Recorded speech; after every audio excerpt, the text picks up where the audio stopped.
আমি নরমালি এইভাবে ইন্ট্রো করি না, কিন্তু আমি এখন ঝুলছি একটা গুহার 100 ফুট নিচে, যেটা মাটির নিচে 5 কিলোমিটার জুড়ে বিস্তৃত আছে। আর আমরা এটা পছন্দ করি বা না করি, যখনই আমি আর আমার বন্ধুরা মাটি টাচ করলাম, আমরা অফিসিয়ালি এখানে আগামী 7টা দিন কাটাতে চলেছি। বাবারে, এটা আমার জীবনে করা সব থেকে ভয়ঙ্কর জিনিস। প্রথমত, আমাদের এখন এখান থেকে অনেকটা দূরে যেতে হবে। কেন? যদি ঝড় বৃষ্টি হয় তাহলে এই পুরো জায়গাটা জলে ভরে যেতে পারে, আর সমুদ্রের মতো ঢেউ এসে সবাইকে ভাসিয়ে নিয়ে যেতে পারে। সেই জন্য আমাদের আরো ভিতরে যেতে হবে একটা বেস ক্যাম্প বানানোর জন্য। ভাই এটা পুরো পাগলাম। এটা একটা অন্য জগৎ মনে হচ্ছে। এই কেভ এন্ট্রান্সটা হয়তো দেখতে সুন্দর, কিন্তু দেখে যা মনে হচ্ছে আসলে তা নয়। আর আমরা হয়তো জানি না যে আগামী 7টা দিন আমাদের জীবনের সব থেকে কঠিন সময় হতে চলেছে। সব থেকে বাজে ডিসিশন। ঠিক আছে, আর কিছুক্ষণের মধ্যেই অন্ধকার হতে চলেছে। ক্যাম্প না করলে আমরা বিপদে পড়বো। আমরা কোথায় যাচ্ছি সেটা কি বলবে? আমাদের ক্যাম্প সেটআপের জন্য একটা ফ্ল্যাট গ্রাউন্ড খুঁজতেই হবে। কেভের ভেতরে ঢোকার পরে আমরা এমন একটা জায়গা খুঁজে পেলাম যেটা অনেকটা উঁচুতে থাকায় আমরা জল থেকে সুরক্ষিত থাকতে পারবো। তার মানে এটা ক্যাম্পের জন্য পারফেক্ট। পারফেক্টটা একটু বেশি হয়ে গেল। মোটামুটি বলা যেতে পারে। ঠিক আছে, ক্যাম্পের জন্য মোটামুটি। প্রথম দিনের বাকিটা আমরা কাটিয়ে দিলাম আমাদের জিনিসপত্র আনতে। প্রত্যেকটা ব্যাগের ওজন প্রায় 80 পাউন্ড। আর যেমনটা তোমরা ফুটেজে দেখছো, আমরা এটা করতে 4 ঘন্টা লাগিয়ে দিলাম। এখান থেকে যাওয়া খুব কঠিন। তারপরে আমরা সবাই বেস ক্যাম্পে ফিরে গেলাম। ঠিক আছে, আমরা এখানে লাইট লাগিয়ে দিলাম। আমাদের সব জিনিসপত্র হোম বেসে চলে এসেছে। একটু ক্যামেরাটা ওদিকে দেখাবে? ওদিকটা কিন্তু ভয়ানক অন্ধকার, আর সবসময় এরকমই থাকবে। তাই আমরা ক্যাম্পিং গ্রাউন্ডের জন্য খুব বেশি কিছু করতে পারলাম না। কটা ফুটো করে দড়ি টাঙিয়ে দিলাম। এটা ধরো আর ওঠো দেখি। মনে হচ্ছে আমাদের হ্যামকগুলো ভালোই সাপোর্ট পাবে। আর তারপরে আমাদের সার্ভাইভাল গাইড জোয়ের সাহায্যে আমরা হ্যামক টাঙালাম। এই সরু দড়িটা আমার হ্যামকটাকে ধরে রাখবে। হ্যাঁ। ডিনার খেয়ে আমরা প্রথম রাত্রি ঠান্ডার জন্য তৈরি হলাম। আমি মিথ্যে কথা বলবো না, আমি যতটা ভেবেছিলাম তার থেকে এই হ্যামকটা অনেক বেশি কমফোর্টেবল। এই আমি তো আমার চমকেই হাতটা তো গেছিলাম। বড় কেন ভাই? এই কেভটা 2.5 কিলোমিটার ডিপ, আর আমরা এখন এন্ট্রান্সের কাছেই ক্যাম্পিং করছি। কাল আমরা অনেক কিছু এক্সপ্লোর করব। তোমরা কেমন ঘুমালে? ভয়ঙ্কর। ঘুমই হয়নি। এটা সত্যি একটা অস্বস্তিকর পরিবেশ। কেবের উপর থেকে অনবরত আমাদের উপরে জল পড়েই যাচ্ছিল, তাই উপরে একটা প্লাস্টিক চাপালাম, কিন্তু তাও আমাদের হ্যামকের উপরে জল পড়েই যাচ্ছিল। একটা আইডিয়া আছে, চলো শেল্টারগুলোকে ভালোভাবে তৈরি করি। আমার মনে হয় এই প্লাস্টিকগুলোকে জুড়ে দিলে আর জল পড়বে না। বাহ, তুমি তো জিনিয়াস। আমি শুধু একজন ইউটিউবারই নয়, ঠিক আছে? আমার হ্যামকটা এটার উপরে ঝুলছিল। মানে দেখো, আমি আরেকটু হলে হ্যামক থেকে নেমে পড়ে যেতাম। আর আমরা সেই সময় এটা বুঝতেই পারিনি যে এই গর্তটা প্রায় 40 ফুট গভীর। তাই যখন আমি আর শন প্লাস্টিকগুলোকে জুড়ছিলাম, তখন ম্যাক আর কার্ল এই গর্তটা কতটা ভয়ঙ্কর সেটা দেখতে গেল। আমার হ্যামকটা দেখতে পাচ্ছো? ওখানে আমি ঘুমোচ্ছিলাম। এদিকটা দেখো। আর যেহেতু এই কেভে সব একই রকম দেখতে, তাই আমাদেরকে ফলো করা অনেকটাই কঠিন ছিল। এই ম্যাপে তোমরা আমাদের হোম বেস দেখতে পারবে, আর দেখতে পারবে ওরা ওখান থেকে কত দূর হ্যাঁ, যাচ্ছে। এটা তো খুবই ভয়ঙ্কর। ভাই এটা পাগলামো। আর যখন ছেলেরা র্যান্ডমলি এক্সপ্লোর করছিল, তখন আমি আর শন ক্যাম্পে কাজ করছিলাম। এই স্লিপিং ব্যাগটা এখানে কেন পড়ে? কারণ এটার থেকে পিয়ের গন্ধ বেরোচ্ছে। ইয়া, এটার থেকে শেখা উচিত স্লিপিং ব্যাগ ভাড়া নিতে নেই। আমরা স্লিপিং ব্যাগ কেন ভাড়া আমি- নিয়েছি? কেন আমি আমরা জানি না। স্লিপিং ব্যাগগুলো কিনে আনতে পারলাম না? আর তারপরে আমরা এই দুটো প্লাস্টিককে জিপ টাই দিয়ে জুড়ে দিলাম। কিছু মনে করো না, এই দড়িটার উপরে আমার জীবন বাজি আছে। আর তখন ওইদিকে ম্যাক আর কার্ল তখন ওই গর্তের মধ্যে। ও মাই গড, ম্যাক! আর শেষ পর্যন্ত ওরা একদম নিচে পৌঁছে গেল। এই! আমি তো ভাবলাম সবাই ক্যাম্প নিয়ে কাজ করবে। আমরা শুধু দেখাচ্ছিলাম জায়গাটা কতটা ভয়ঙ্কর। না পড়লেই হবে, তোমাদের স্কিল নেই। আচ্ছা ঠিক আছে। আর যদিও ওদের এবার ফিরে আসা উচিত ছিল, কিন্তু কাল আর ম্যাক এটা কতটা গভীর সেটা দেখানোর চেষ্টা করলো। ভাই এটা দেখতে দারুণ লাগছে। তুমি কি নদীটাকে পার করতে পারবে? কিন্তু ওরা এটা জানে না যে এই রিভারটা এই কেভের গোটাটাই জুড়ে আছে। তার মানে এর মধ্যেও আমাদের কিছুটা সময় কাটাতে হতেই পারে। ওই তো ওরা এসে গেছে। এসো। তোমরা রান্না করে রেখেছো তো? হ্যাঁ, রান্না করেছি। ঠিক বলেছ। একটা নতুন বাড়ি, ঠিক বলেছি তো? একদম। এখন আমাদের একটা ছাদ আছে। আর এটা তো দারুণ। জিমি রান্না বেশ ভালোই আর করেছে। আমরা আমাদের ফায়ার পিটটাকে এই সুন্দর জায়গাটাতে নিয়ে এসেছি। জায়গাটা কেমন? বেশ গরম। আরামদায়ক। এই পাথরগুলো গরমটাকে ধরে রাখবে এবং ওপর থেকে যে পি পড়ছে সেগুলোকে আটকে দেবে। ওটা পি নয়। তাহলে ওটাকে কি বলবো? যদি জানি না, হয়তো বৃষ্টির জল হবে। না, এটা বৃষ্টি নয়, না, পাথর মানে ইয়ে তুমি- করছে। এই একটু উপরে দেখাও। তুমি মেঘ দেখতে পাচ্ছো? পাথর দেখা যাচ্ছে। এটা বৃষ্টি নয়, রক পি। Rock P. ঠিক আছে, রক পি। ঠিক আছে, এটা রক পি। আর একটা শুকনো রাত ঘুমিয়ে কাটাবার পরে আমরা ঠিক করলাম জো আমাদের সার্ভাইভাল এক্সপার্ট, তাকে নিয়ে আমরা কেভের শেষ প্রান্ত অব্দি যাব। Cave, cave! Cave, cave, cave! Cave! Cave! দেখা যাক আমরা কেভের কতটা গভীরে যেতে পারি। তোমরা কিন্তু মনে রাখবে আমরা সবেমাত্র কেভের এন্ট্রান্সের দিকেই আছি, আর আমাদের ইচ্ছা এই কেভের শেষ প্রান্ত অব্দি যাওয়া, অবশ্যই না মরে গিয়ে। ও মাই গড, এটা তো খুবই স্টিফ। আরে এটা তো সবে শুরু। আমরা কেভের আরো গভীরে এসেছি। তোমরা সবাই সাবধানে আসবে। এটা খুবই ছোট জায়গা, আমার মনে হয় না এখান থেকে আমি যেতে পারবো। কেভ এক্সপ্লোরের ইন্টারেস্টিং জিনিসটা হলো যা হোক করে আমাদের এই ছোট্ট ফাঁকগুলোর মধ্য দিয়ে এগিয়ে যেতে হবে। ও মাই গড, খুব ছোট জায়গা। আর তারপরেই খুব বড় একটা জায়গা আসবে, সেটা এতটাই বড় যে কিছু না দেখতে পাওয়ার জন্য এটা করতে হলো। ও মাই গড! এবার আমি সব দেখতে পাচ্ছি, এটা দুর্দান্ত। এটার তো অনেক আলো।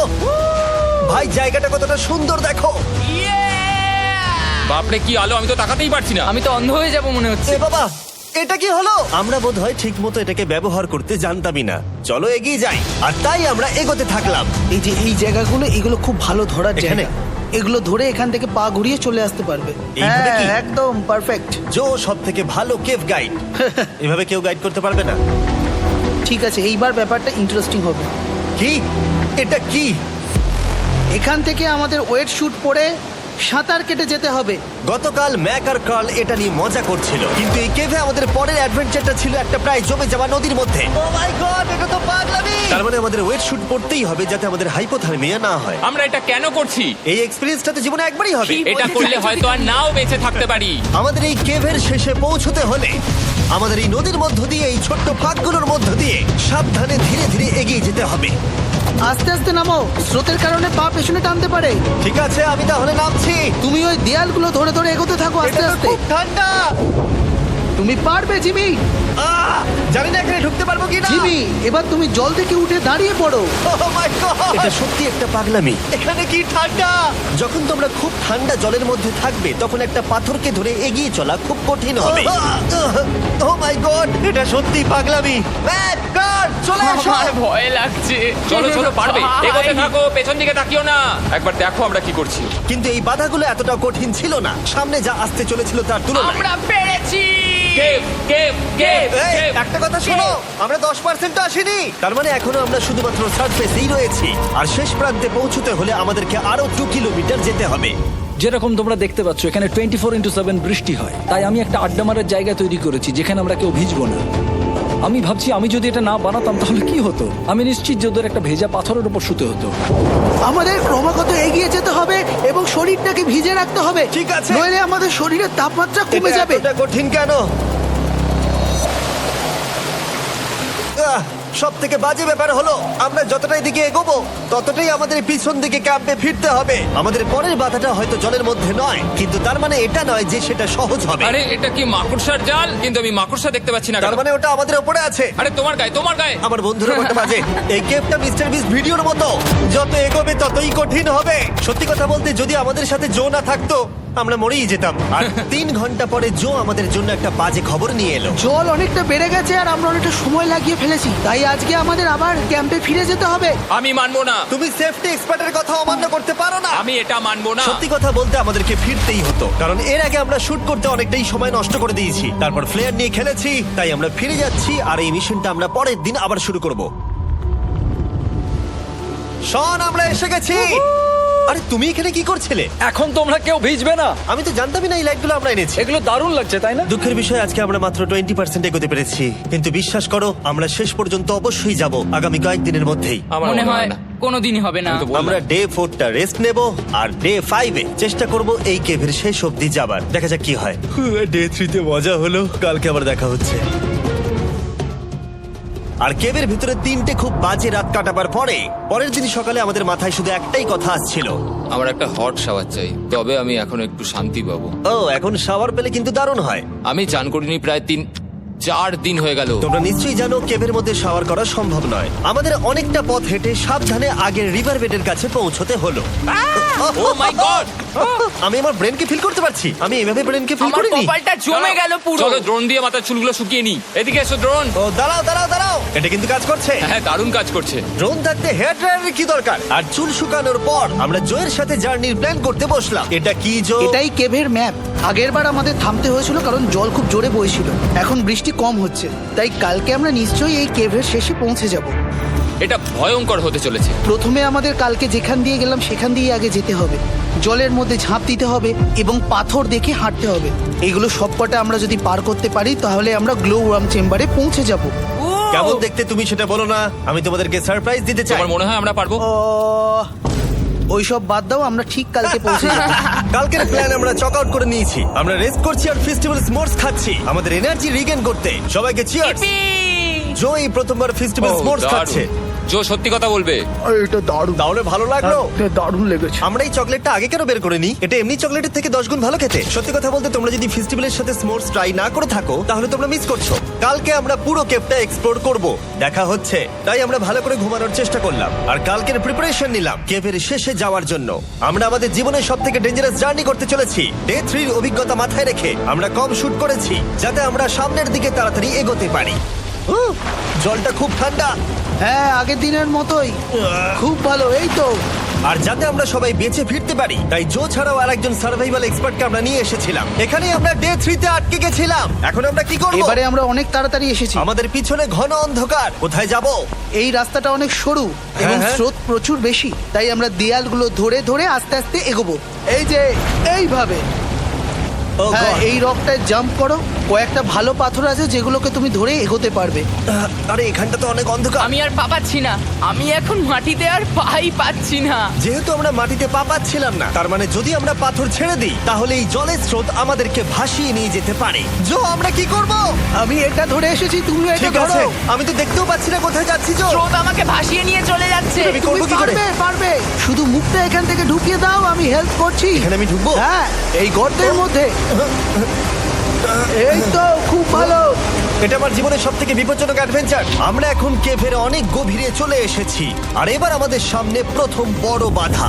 এখানে জলের একটা ঘূর্ণাবর্ত আছে, যদি তুমি এর মধ্যে পড়ে যাও তাহলে তোমাকে একদম নিচে নিয়ে চলে যাবে। মানে আমরা পড়ে গেলে মরে যেতে পারি। হ্যাঁ, মানে আমরা মৃত্যুর সাথে খেলা করছি। এটা এতটা বিপজ্জনক হতে পারে আমি সত্যিই ভাবিনি।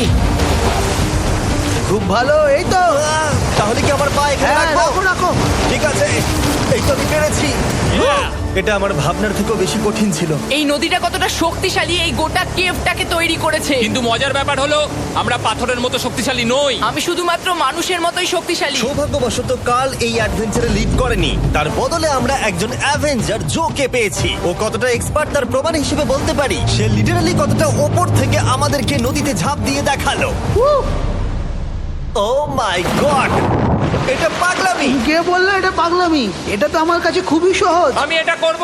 তুমি কোনোভাবেই এটা করতে পারবে না। আরে কি বলছোটা কি তুমি? আমি এক্ষুনি করতে চাই। চলো যাচ্ছি Joe. God speed back. Jimmy আমার সাথে যা যা করেছে তার কাছে এটা তো কিছুই নয়। 3, 2, 1।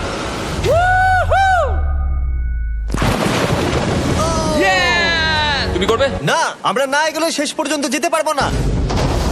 ও মাই গড, আমাদের নিচের দিকে যেতে হবে। আমরা সবসময় স্রোতের উল্টো দিকে কেন যাই? এখন শুধু আমি ভেসে ভেসেই যেতে পারবো, আর কিছু না। এই জলের তলায় অনেক ধারালো পাথর আছে, তোমরা সেগুলোকে দেখতে পাবে না, তাই সাবধানে পা ফেলবে। ও মাই গড, আবার এটা গভীর আরে হচ্ছে। আমার পা তো কিছুর উপরে রাখতে হবে। ছোট ছোট পাথরগুলোই একমাত্র বাধা ছিল না, মনে হচ্ছে আমাদের প্রতিটা পদক্ষেপে। ও ভাই, আমি কিচ্ছু দেখতে পাচ্ছি না। এটা খুব ভয়ঙ্কর। কেপটা আরো অন্ধকার হয়ে আসছিল এবং আরো সরু। আর তখন আমরা জানতাম না যে আমরা ফিনিশ লাইন অব্দি পৌঁছতে পারবো কিনা। আমি ক্লান্ত হয়ে পড়েছি। এই কেভে আরো কঠিন বাধা আসার আগে তোমাদেরকে আমি কিছু দেখাতে চাইবো। জো, তোমার ব্যাগটা দাও। Thank you. তুমি জানো এর মধ্যে কি আছে? না, জানি না কি আছে। Brand new mister beast lab swamp. সত্যি কথা বলছি, গত 5 ঘন্টা ধরে যেহেতু আমি অনেক পরিশ্রম করেছি, তাই কোনো মতেই এখন এটা আমি বলার মতো অবস্থায় নেই। তাই এটা শুট করার 1 মাস পরে আমি পুরো কেপ সেটটা তৈরি করলাম ফিউচার জিমি নেম ট্যাগ দিয়ে। তারপরে বললাম, হে, আমি ফিউচার জিমি, আর আমি এখন তোমাদেরকে বলবো brand new toy line of mister beast lab swamp সম্পর্কে। এটা একটা কালেক্টেবল টয় লাইন, আর এখানে 119টা ইউনিক ডিজাইন ক্যারেক্টারও আছে যা তোমরা কালেক্ট করতে পারো। আর সবথেকে দারুণ ব্যাপারটা হলো, কোন ক্যারেক্টারটা তুমি পেয়েছো সেটা জানতে হলে এই টিউবে ওয়াটার দিয়ে নাড়াতে হবে আর তোমার সোয়ামস তোমার সামনে চলে আসবে। আর আমি এটা ডেমনস্ট্রেট করতে এই বিশাল বড় টিউবটাকে বানিয়েছি। এই টিউবটাকে জল দিয়ে ভরে দাও। তোমাদের এত জলের দরকার নেই, এটা অনেক বড় বলে এত লাগছে। ঠিক আছে, এটা এখন জলে ভর্তি হয়ে গেছে। এবার এটাকে একটু নাড়াতে হবে। এটা কি আর নাড়াতে হ্যাঁ হবে? হ্যাঁ, অনেক নাড়ানো হয়ে গেছে। এবার জল ঢালো এখানে। জো ঢালছে। আর জল ঢালার পরে তোমরা দেখতে পাবে তোমরা কোন সোয়ামটা পেয়েছো। এটা সব থেকে রেয়ার হাইপোক্রোম, যেটা মাত্র 1000টা বানানো হয়েছে। জো, এটা তোমার। থ্যাংক ইউ সো এটা মাচ। চাই। আর এটা তোমার। কাল কি নেবে? আমার কাছে দুটোই ছিল। আর আমরা শুধু সোয়ামেই থেমে নেই, আমরা এই অ্যাকশন ফিগার প্যান্থার গুলো বানিয়েছি যেগুলো এই ব্রিফকেসে আছে, আর এই সোয়ার্মের মতো এই মিউটেটর। যখন তোমরা কিনবে দেখতে পাবে এর ভেতরে কি আছে। কোথায় কিনবো? ভালো হয়েছে জিজ্ঞাসা করলে। মিস্টার বিস্ট ল্যাব টয়েস এখন তোমরা পৃথিবীর সব জায়গায় পেয়ে যাবে। এগুলো সব বেরিয়ে গেছে, তোমরা গিয়ে কিনে নাও। আর কেবের মধ্যে অনেক সমস্যা পেরোনোর পরে আমরা ফাইনালি পৌঁছে গেলাম গ্লো ওয়ার্ম চেম্বারে। ভাই এবার খুব ভালো লাগছে। ঠিক আছে টিম, তোমাদের গ্লো ওয়ার্ম চেম্বারে স্বাগত। এ তো দারুণ। এটা দারুণ লাগছে। ভাই এটা পৃথিবী মনে হচ্ছে না এখানে একদমই। যে আলো তোমরা দেখতে পাচ্ছ সেগুলো আসলে ছোট্ট ছোট্ট বায়োলুমিনেসেন্ট গ্লো ওয়ার্ম তৈরি করেছে। এটা দেখতে অনেকটা মিল্কি ওয়ে গ্যালাক্সির মতো লাগছে। ওয়াও! আর এই মুহূর্তটা, এই ভিউ, সত্যি বলতে এই ট্রেকের সমস্ত ক্লান্তি যেন দূর করে দিল। এখানে অবধি পৌঁছানো যেন সত্যি একটা অ্যাচিভমেন্ট ছিল। কিন্তু এখন আমাদের যাত্রা শেষ হয়নি, কারণ আমাদের এখান থেকে এখন বেস ক্যাম্পে ফিরতে হবে। আজকে ডে 6 হতে চলেছে, এখনো ওরা আসেনি আর আমি খুব ক্লান্ত। আমার মনে হয় না আমি ভালো করে ঘুমোতে পারবো, ওদের জন্য খুব চিন্তা হচ্ছে। এই ট্রিপটা অনেকটাই সহজ ছিল কারণ আমরা স্রোতের সাথে ভেসে ভেসে যাচ্ছিলাম। আর যেহেতু তোমরা এই ট্রিপটা দেখেছো তাই আমরা এটাকে স্কিপ করলাম। কিন্তু সত্যি বলতে এই জার্নিটাও অনেকটা বেশি সময় নিল, কারণ আমরা ক্যাম্পে পৌঁছানোর আগেই 6 নম্বর দিন চলে এলো। শন, সবাই ঠিক আছে তো? আমার খুব চিন্তা হচ্ছিল। Happy day 6। ডে 6 খুব ভালো। এনার্জি বাড়াতে আমরা আগুনের উত্তাপ নিলাম এবং ফাইনালি আমরা কিছু খেতে পেলাম। এটা খুবই অ্যাডভেঞ্চারাস ডে ছিল। কালকে দেখা হচ্ছে, মানে আজকেই হয়তো। এটা হয় ডে কোনোদিন 6 হবে না। নাকি আজকে, না আমি জানি না। এত বড় ট্রেক সম্পূর্ণ করার পরে শারীরিকভাবে চূড়ান্ত ক্লান্ত হওয়া সত্ত্বেও জানি না কেন কিন্তু আমি একদমই ঘুমাতে পারছিলাম না।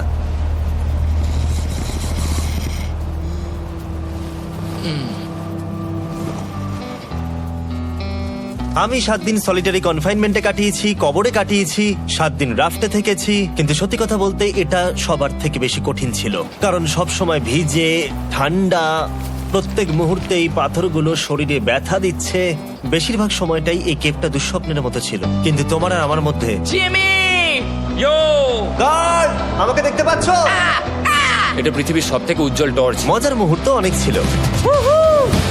মাটির নিচে 300 ফুট গভীরে অভিযান চালানো থেকে আমাদের সবাই মিলে হ্যামক নিয়ে হাসাহাসি করা সবকিছুই এই অভিযানের অংশ ছিল। যেহেতু আমাদের সঙ্গ দারুণ, চলো তিমির মতো আওয়াজ করো। তাই এই ভিজে, ঠান্ডা, পাথুরে অদ্ভুত কেভের ট্রিপটা বদলে গেল আমাদের জীবনের সব থেকে সুন্দর মুহূর্তে।